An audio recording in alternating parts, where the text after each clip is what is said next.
The most astounding realization based upon the hadith is that their belief in the one and only God of Israel never changed or wavered among these Judaized Arabs to such an extent that even when the males of the Qurayza tribe were being butchered, 600 to 900 men and boys, by Muhammad and his companions, only 2 of them accepted that Muhammad was the messenger of Allah.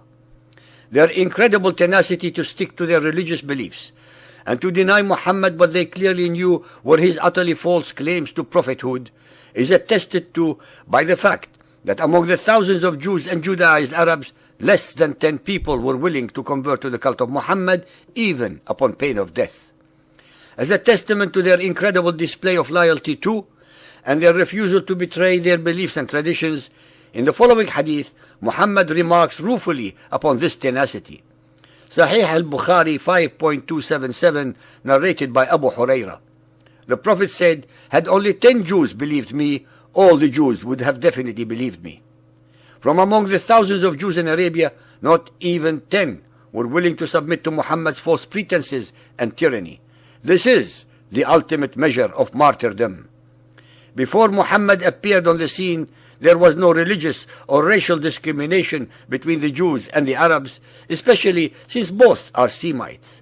The concept of ethnic intolerance did not exist among the pagan Arabs until Muhammad created it in his Quran to justify the destruction of the Judaized and Christianized Arabs for having refused to accept him as a prophet.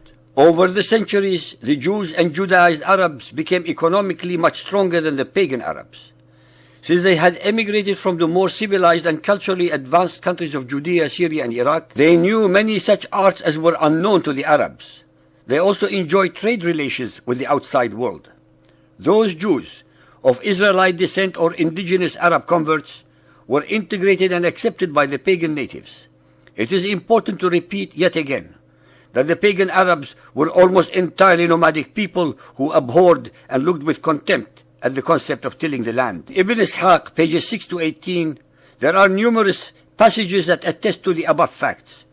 The stories about the Tubba, Qurayza, Medina, Mecca, etc. are very clear in showing the incredible intertwining between the Jews and the Arab tribes to such an extent that they are indistinguishable from each other, excepting for their religious beliefs. According to Ibn Ishaq, it was 2 Jewish rabbis who saved both the Medina and Mecca from the wrath of Al-Tubba, pages 6 to 12.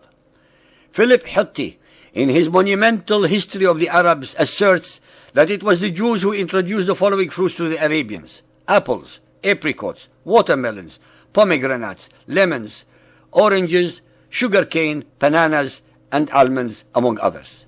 The greatest and most important contribution by the Jews to Arabian agriculture, and subsequently their heritage, was the introduction of the palm tree, which existed mostly in the fertile land of Iraq.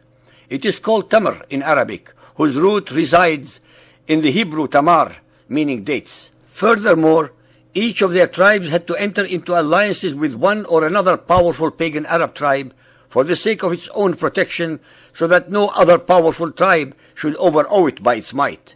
Because of this, they had not only to take part in the mutual wars of the Arabs, but they often had to go to war in support of the Arab tribe to which their tribe was tied in alliance against another Judaized tribe which was allied to the enemy tribe. In Yathrib, the Bani Qurayza and Bani Nadir were allies of the Aus, while the Bani Qaynuqa were allied to the Khazraj. A few years before Muhammad's emigration to the Medina, these Judaized tribes had confronted each other in support of their respective allies in the war that took place between the Aus and Khazraj at Bu'ath. The Aus and Khazraj were the ones who welcomed and protected Muhammad in Medina and who were called the Ansar, meaning supporters or helpers of Muhammad. Because of their proximity and blood relations with their Judaized Arab brothers and sisters, they were the most prone to believe in the one and only God. They were the same who later, after the death of Muhammad, had to contend with the religious and political discrimination fostered upon them by the Qurayshites. The Jews, Judaized Arabs of Medina, were almost totally Arab. They were, after all, natives of Arabia and not foreign intruders or actual Jews, and even if they were originally from Judea, by the way, there was no Palestine, they became fully absorbed and assimilated by the time of Muhammad. The Judaized Arabs at the beginning welcomed Muhammad as a brother monotheist who was attempting to convert his pagan Arabian tribes to the belief in the one and only God.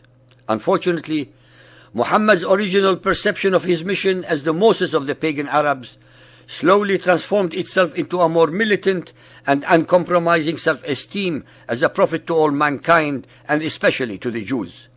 Muhammad actually started to perceive himself and believe that he was the promised Messiah.